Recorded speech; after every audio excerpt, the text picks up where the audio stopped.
Assalamu alaikum. This is a brief overview of how to use the Ramadan journal.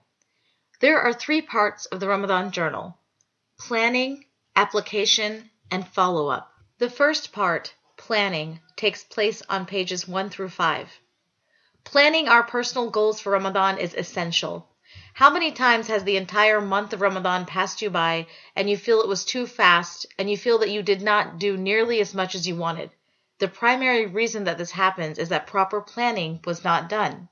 Page 2 of the Ramadan journal talks about having a Ramadan resolution. This is a general goal which you will have for your Ramadan. Each person's resolution will be different. There are examples of resolutions on page 2. An example of your resolution might be, this Ramadan I would like the quality of my fard prayers to be excellent. Another example might be, this Ramadan I want to be a more selfless person through giving of my wealth, serving others, and sharing food.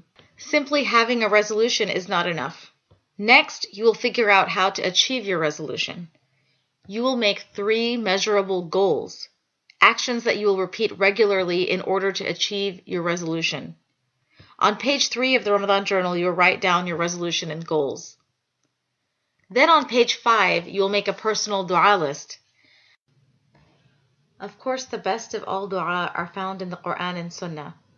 However, part of our very worship to Allah is that we ask Him for all of our needs. In Ramadan, we have many opportunities throughout the day and night to make dua.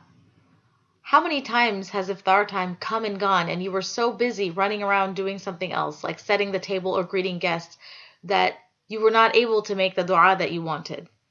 Having a personal dua list helps us to be prepared and take advantage of those moments. On page 5, you will write out your personal dua list.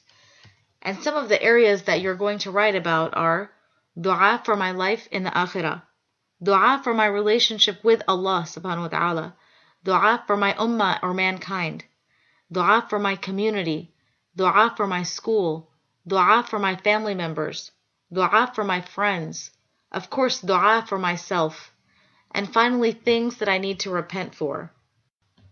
Now that we have planned for our Ramadan through making a resolution, making goals, writing out a personal dua list, we're going to go on to part 2 of the Ramadan journal, which is the actual application. Part 2 goes from page 6 to page 21. Page 6 shows a chart with the different action areas that we're going to be working on in Ramadan.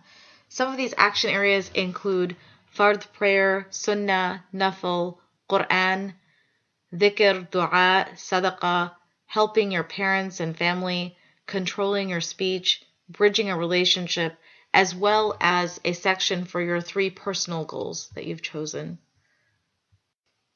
Next, you have the main part of the Ramadan journal. On page 7, you have a weekly calendar, and on the left side of that calendar, you have all of the action areas.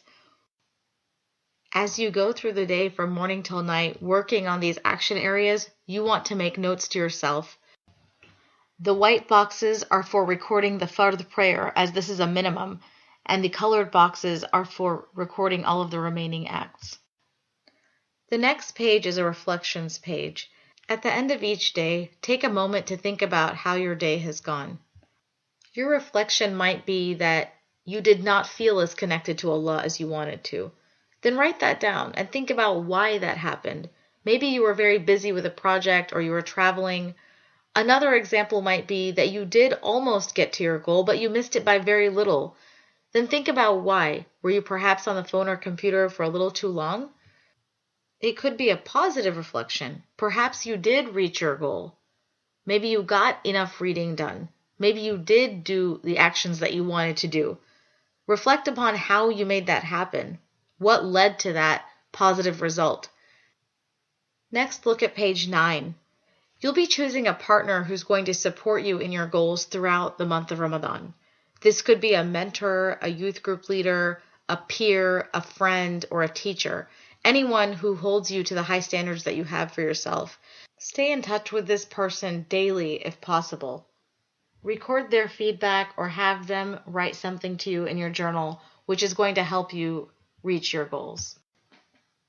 These 3 pages, the weekly calendar, the reflections page, and the mentor communication, are repeated 5 times to cover the entire month of Ramadan. Finally, we have the third part of the Ramadan journal, the follow-up, which is on page 22 to 26. If you think about training that people get for a new job, the purpose of that training is not to quit the job as soon as the training is over. Of course, the purpose of the training is so that you can apply the training over the course of your job.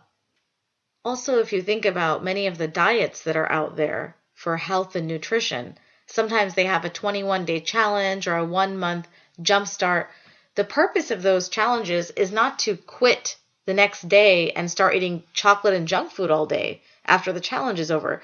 The purpose is to give a good momentum or a head start and keep upholding the same principles over a long period of time. In this third section of the Ramadan journal, we take a moment to reflect upon this past month of training that we've done in Ramadan. One of the main reasons for this training is so that we can apply it for the rest of the year. Page 22 of the Ramadan journal gives space for reflective writing. On page 23, we identify those goals that we did reach and those goals that we did not reach. On page 24 and 25, we choose what our goals will be for the rest of the year. Finally, on page 26, we write down our yearly goals as well as how we will accomplish them. We have reached the conclusion of a brief overview of my Ramadan journal. I pray that this is a beneficial tool, inshallah. Wassalamu alaikum wa rahmatullahi wa barakatuh.